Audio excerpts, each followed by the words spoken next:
Hello, everyone. I am Bruce. This is January 20th. Now that we have a new president, you might like to hear what he plans to do in his first day or soon afterwards. Most of the material I am covering was written by Brooke Singman, who is a politics reporter. I'll include some of my opinions, which you may differ from. President Joe Biden will sign approximately 17 executive actions and orders during his first day as president. Let's go over several of them. The president will declare an immediate termination of funding for the border wall construction, putting an end to a key Trump campaign. The move will direct an immediate pause in wall construction and will determine the best way to redirect funds that were diverted by the prior administration to fund the wall construction. My opinion, do we now have an expensive wall to nowhere? He will also sign an executive order revoking President Trump's previous order that directed aggressive immigration enforcement.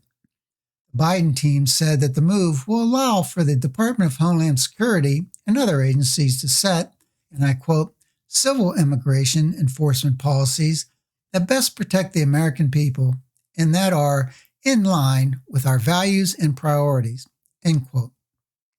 My opinion, is this the values and priorities of the Biden administration or the people? I feel protecting us will soon become harder. The president is also set to preserve and fortify the Obama-era Deferred Action for Childhood Arrivals, in other words, the DACA program, which allows people who came to the United States as children to request deferred immigration enforcement and work authorization for a renewal period of 2 years. My opinion, I don't foresee an issue with this one. Next, in 2017, President Trump signed an executive order suspending entry into the United States for individuals from mostly these countries: Sudan, Syria, Libya, Somalia, Yemen, and Iran. The travel ban was updated later that year to include North Korea and Venezuela.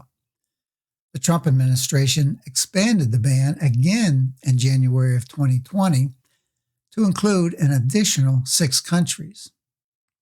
The Biden administration's reversal will repeal Trump's order and instructs the State Department to restart visa processing for affected countries in an effort to, and I quote, restore fairness and remedy the harms caused by the bans, end quote. My opinion, what harms were caused? I'd be careful with this one. As for the census, President Biden will sign an executive order to revoke the Trump administration's plan to exclude non-citizens from the census and apportionment of congressional representatives. President Biden's move will also ensure the Census Bureau has time to complete an accurate population count for each state, which he will then present to Congress.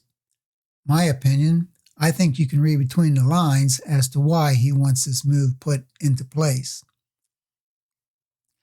The president will re-engage with the World Health Organization. The Biden administration will work with the World Health Organization and other partners to strengthen and reform the organization, support the COVID-19 health and humanitarian response, and advance global health and security. Dr. Fauci will lead the Biden administration's delegation at the WHO Executive Board meeting this week.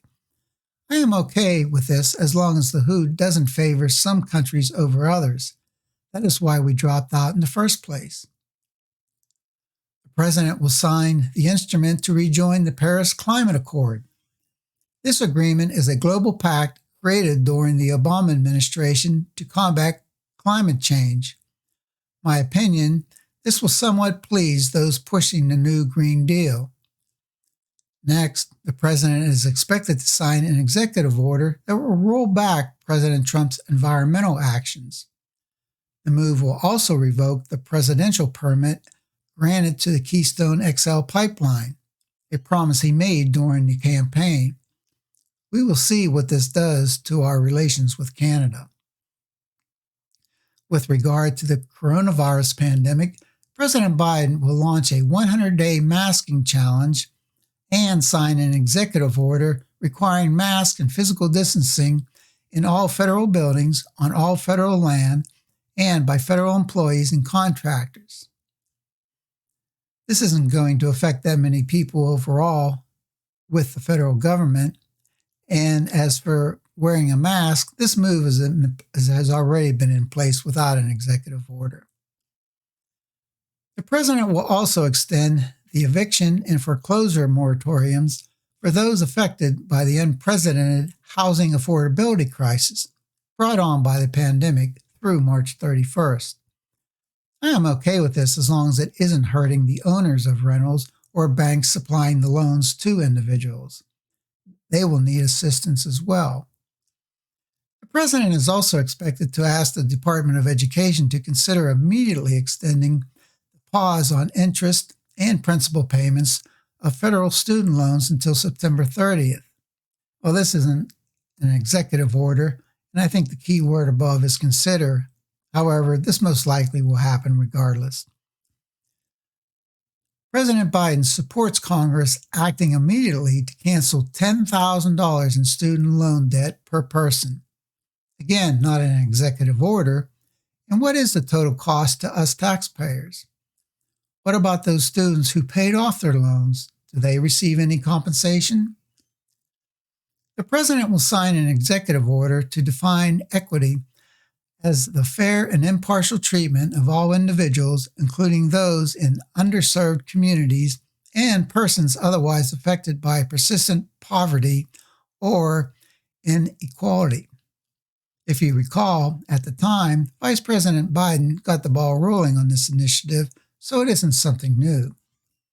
Susan Rice also mentioned President Biden will direct federal agencies to review the state of equity within their agencies, work with the Office of Management and Budget to allocate federal resources to empower and invest in communities of color and other underserved communities, improve the delivery of government benefits services to ensure families can access opportunity, and more. Well, this sounds fine. Not sure how much of it is new. President Biden will also sign an executive order that prohibits against workplace discrimination on the basis of sexual orientation and gender identity, and will direct agencies to take all lawful steps to make sure that federal anti-discrimination statutes prohibit discrimination on the basis of sexual orientation and gender identity, and protecting the rights of LGBTQ+ individuals. This just doesn't sound new to me. Maybe the inclusion of LGBTQ+. President Biden will also sign an executive order to restore and maintain public trust and government, and will order every appointee in the executive branch to sign the Ethics Pledge, which will ensure that employees act in the interest of the American people and not for personal gain. This one is odd to me. Every appointee already has to swear to this. Not sure why it is needed. In the coming days and weeks, President Biden will be announcing additional executive actions, including revoking the ban on military service by transgender Americans and reversing the Mexico City policy. Now, this is where it becomes really interesting. The current Mexico City policy forbids the use of taxpayer dollars to fund abortions in foreign countries. The key word there is forbids, and President Biden plans to revoke this. I feel that the Mexico City policy is kind of being hid behind the curtain, and the press most likely won't keep an eye on this executive action right away. My opinion on this is the Biden administration is trying to lay the groundwork one step at a time to keep Roe versus Wade from being overturned by the Supreme Court. This potential action is one definitely to keep an eye on.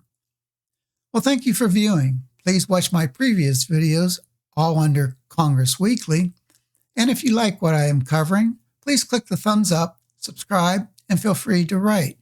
The email address is on the screen below. Until next time, please be safe.